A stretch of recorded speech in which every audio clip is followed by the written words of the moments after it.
Seja bem-vindo ao Cidade Viva, o programa que conta histórias, descobre lugares e leva você a conhecer um outro lado de São Paulo. Hoje estamos na Vila Madalena e vamos visitar a sede do Museu da Pessoa, um museu diferente, virtual, que reúne mais de 17 mil depoimentos.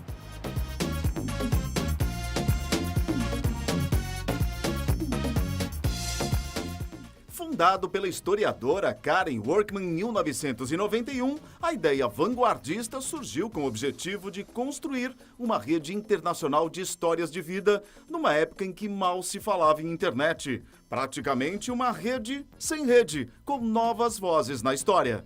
Hoje, quando a gente pensa em conectar as pessoas, a gente tem tudo muito na mão. Tem internet, tem e-mail, tem Facebook, tem Twitter, tem Instagram, tem todas as redes sociais. Então as pessoas estão, WhatsApp, as pessoas estão conectadas o tempo inteiro.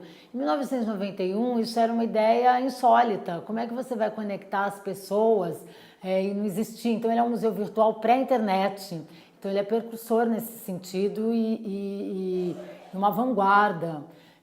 Então a gente no começo gravava as histórias e fazia um negócio que a maioria dos jovens hoje não conhece, que é o CD-ROM. Então era gravar as histórias e fazia um CD-ROM e disseminava as histórias por aí. Disseminava a partir de livros, de exposição, de vídeos. E eu acho que o grande marco que dá nisso depois é em 96 com a internet. Nesse meio tempo surgiu a primeira exposição realizada no MIS, Museu da Imagem e do Som, apresentando a trajetória de imigrantes judeus para o Brasil.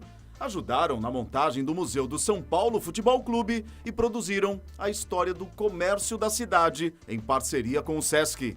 O museu foi criado, pela Karen Workman, que é uma historiadora e que é do Rio de Janeiro, veio para São Paulo e se juntou com um grupo de historiadores daqui de São Paulo e da área de comunicação, e aí criaram o Museu da Pessoa. E durante um tempo o Museu da Pessoa foi uma produtora, sempre trabalhando com as histórias de vida, enfim, de todas as pessoas, de empresas, de organizações. E aí, em 2002, passa a ser um instituto, e aí, assim, uma organização social. E de lá para cá vem desenvolvendo ações e projetos e atividades voltados para o registro e a difusão das histórias de vida das pessoas com a intenção de modificar e de transformar as relações entre as pessoas. A necessidade de sair das quatro paredes originou o projeto Museu que Anda. Cabines móveis de captação de depoimentos em vídeo circulavam em espaços públicos e privados. Foram mais de 200 cabines por todo o país. É uma estrutura de madeira toda customizada que nós montamos em alguns espaços e nesses espaços nós registramos essas histórias. Desde histórias de pessoas que estão andando pela rua até histórias dentro de alguma organização.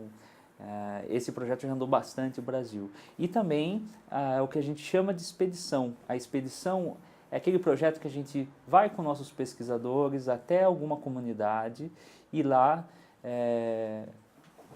com trabalhos de educação ou não, de vez em quando tem alguns trabalhos na parte educativa, a gente pesquisa um pouco sobre aquele espaço, e acaba reconstruindo a história daquela localidade, daquele território, com nossos pesquisadores, com toda a nossa metodologia, indo até esses espaços.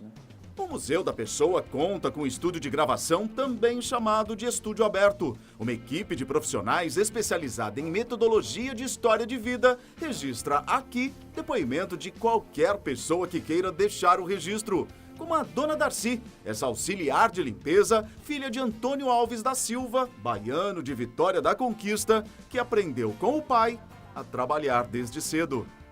Darcy, fala para mim o seu nome completo, onde você nasceu, em que dia que foi? Meu nome é Darcy Alves da Silva. Eu nasci no dia 14 de agosto de 65, em Presidente Prudente. Presidente Prudente? Foi em hospital ou foi em casa que você nasceu? Em casa. Em casa mesmo? Como é que foi isso aí? Falaram para você? Eu sei que eu sou uma das caçulas, né? E aí, assim, minha mãe, minhas irmãs contam, né, que era aquela coisa toda de fazendo aquele enxoval, aquela expectativa toda. E aí tinha a pessoa, né, a parteira, e cada dia aquela coisa, aquela ansiedade, né, da chegada da bonita aqui. O seu pai, você sabe o que a família dele fazia lá em Vitória da Conquista? Trabalhava com feirantes, né? Você sabe o que eles plantavam? E plantava milho, plantava amendoim, plantava melancia, enfim, era assim. Hoje, todo esse material já é captado digitalmente, mas até pouco tempo atrás não era assim. Em 2008, quando o Museu da Pessoa quase fechou as portas, a crise fez a administração pensar na quantidade enorme de material não digitalizado. Uma das principais mudanças ocorre justamente aqui, no acervo. A gente pode ver uma infinidade de material em VHS, também tem aqui, olha, minidisc. Muita gente no Brasil não conhece, CDs, Betacam, Mini DV, um acervo muito grande, né, Rosana? E 50% ainda não digitalizado, né? Esse é um passivo que a gente tem, porque a digitalização, se a gente pensar na história do mundo, é recente. Então, é um passivo que a gente tem de 50% e é realmente uma batalha nossa, sobretudo na nossa política de patrocínio, que é angariar fundos e recursos para poder digitalizar esse acervo. O museu... ele tem duas formas de captação, uma é por prestação de serviço, mesmo os diretos, e estimam uns 40% através de leis de incentivo. Dessas leis de incentivo, 50% seria a Lei Rouanet e um outro 50% seria o PROAC, que é via o ICMS. Pela lei de incentivo Rouanet, a gente faz todo ano, a gente desenvolve um plano anual, onde a gente apresenta para o Ministério da Cultura. Esse plano ele é aprovado e a partir do momento que esse plano é aprovado, a gente pode sair para captar junto às empresas que podem dar parte daquele recurso que elas deveriam de imposto para o governo, eles podem separar uma parte para patrocinar algum projeto cultural. Mesmo assim, o museu sofre com a falta de patrocínio. O funcionamento do estúdio aberto, por exemplo. Quando nós temos patrocinadores, ele fica aberto ao público, mediante agendamento, e a pessoa vem e acaba passando pela entrevista e deixando o seu registro, sua memória aqui no museu. Por falta de incentivo, ou com a redução do incentivo, a gente vai diluindo isso. Então, a gente abre uma vez por semana.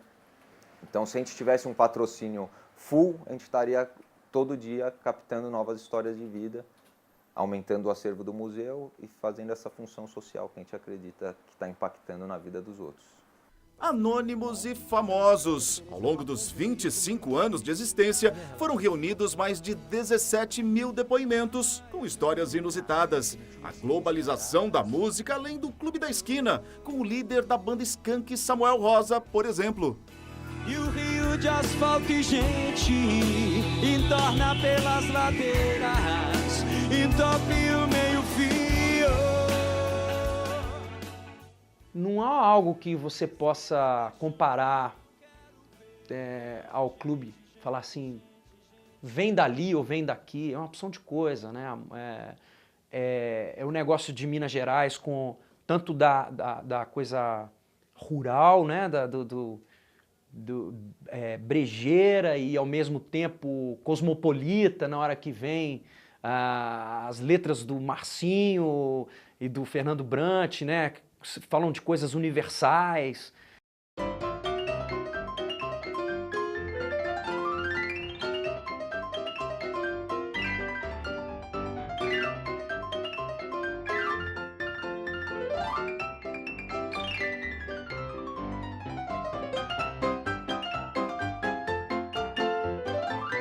Já o sumiço do Cascão, personagem do cartunista Maurício de Souza, das tirinhas da Folha no final da década de 1950, virou uma espécie de Pokémon GO dos dias atuais.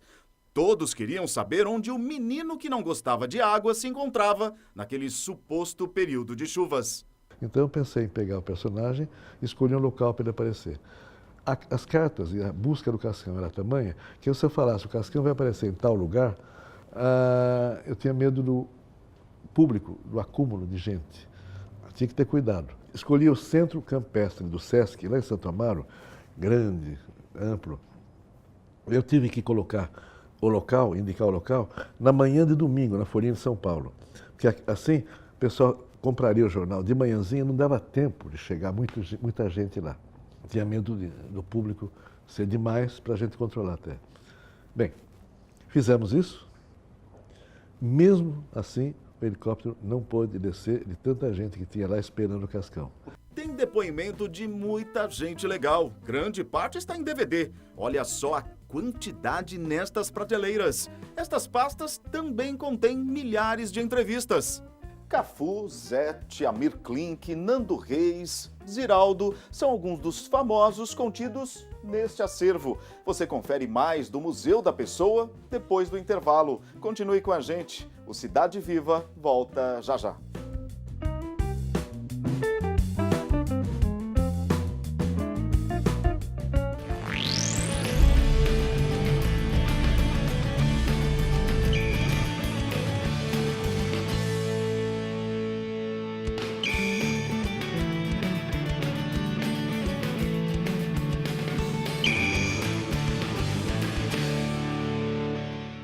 O programa Cidade Viva está de volta, hoje conhecendo a história do Museu da Pessoa. Os relatos estão por toda parte. Aqui, este escritor descreve a palavra que não se esgota. Pescadora, comandante, lição de vida pelo nome. E quem se lembra destes monóculos dos anos 1960? Os mais jovens com certeza não sabem, mas era a maneira como as pessoas, na época, viam fotos. Essa turismóloga se encantou com o que viu por aqui. Maureen mora em Joinville e está terminando o mestrado em Patrimônio Cultural e Sociedade. Ela já acompanhava o trabalho do museu pelo portal e fez questão de conhecer a sede na Vila Madalena. Do museu físico eu não conhecia ainda, eu conhecia só o museu, o site, né? Mas aqui a minha primeira impressão foi belíssima, só o primeiro painel lá fora, as frases, né? Ali no muro, muito bonito.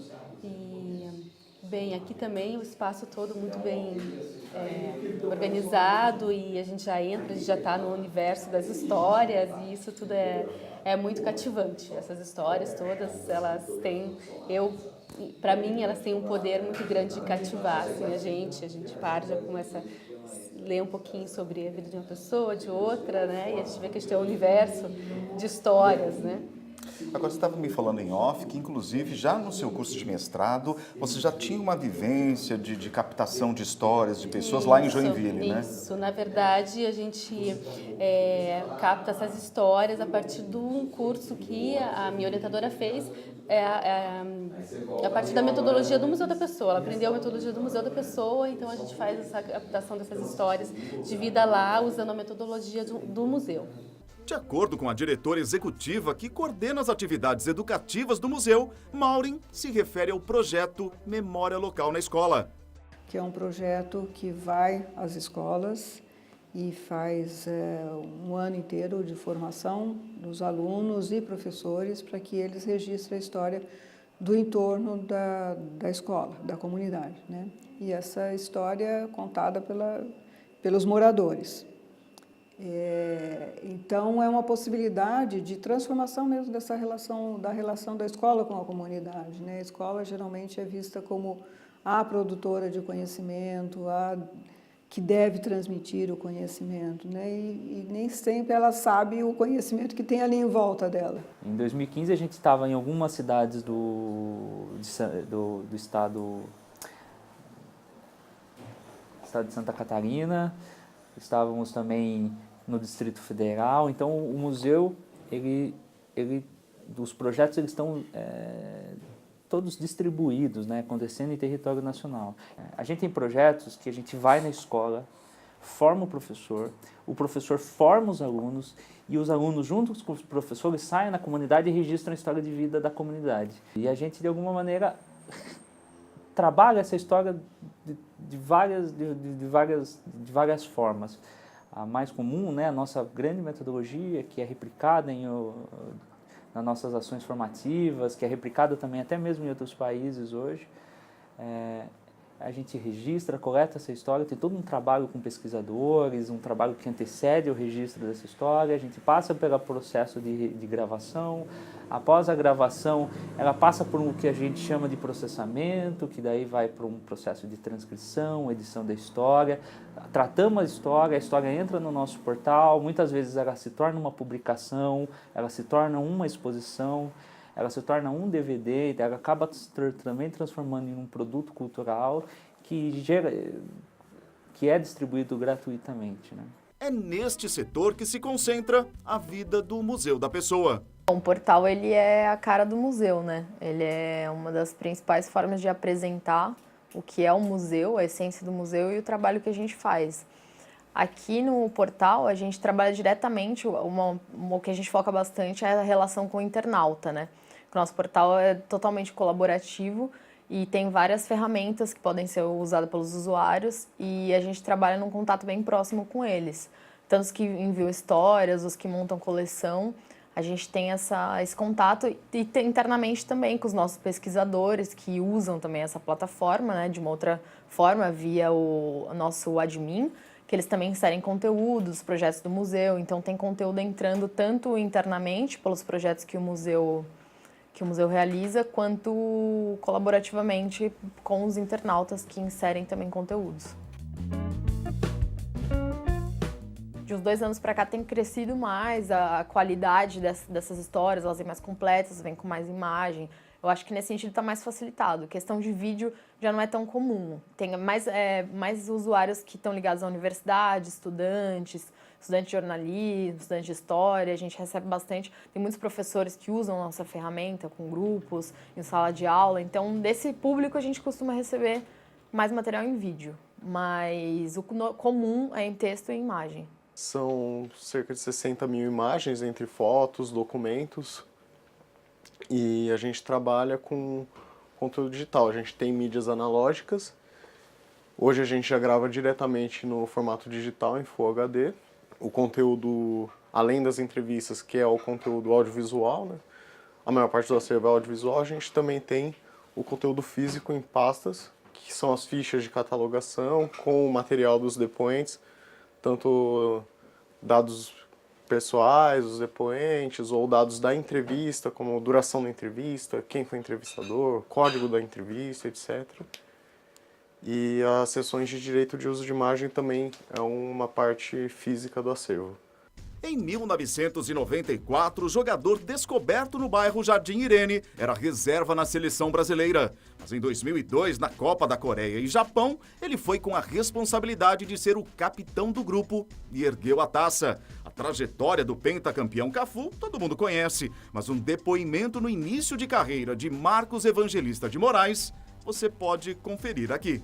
É uma missão bastante importante e boa também saber que você tem o carinho, não só do torcedor paulistano, como de todos os outros torcedores também.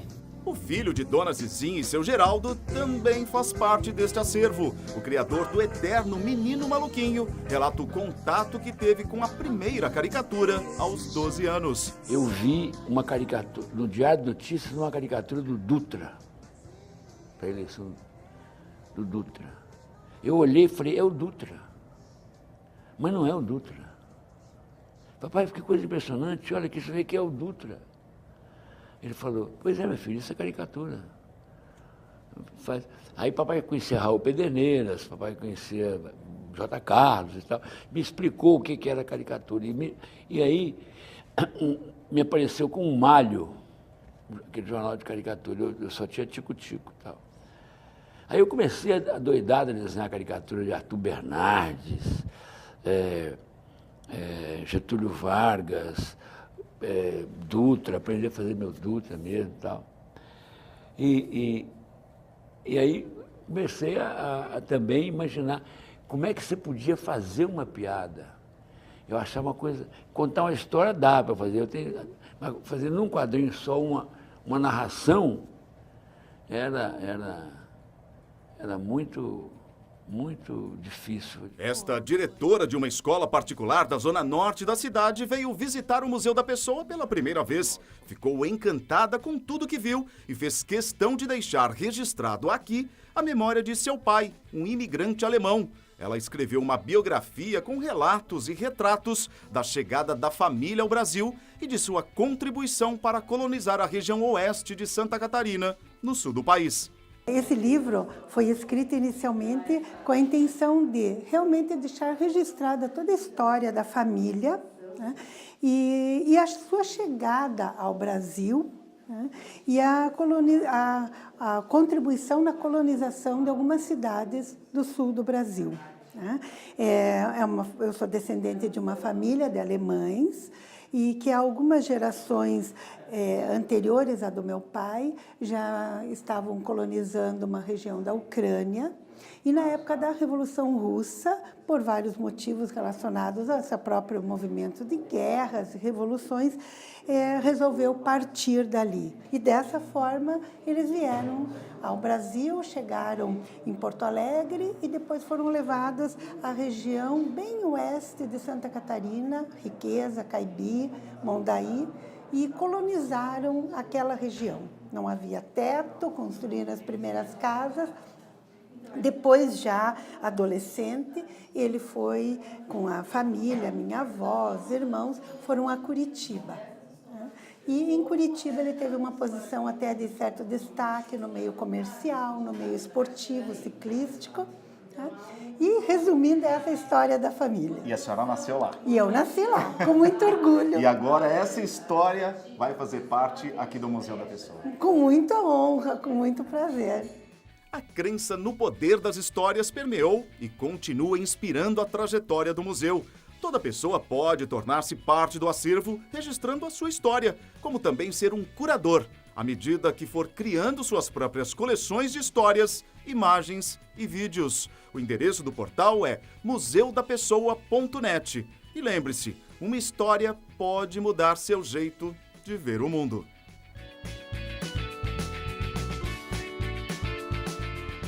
E o Cidade Viva de hoje fica por aqui, mas vale lembrar que você pode sugerir um lugar de São Paulo para o programa visitar. Escreva para tv@câmara.sp.gov.br e nos diga que local é esse. Obrigado pela companhia e até a próxima.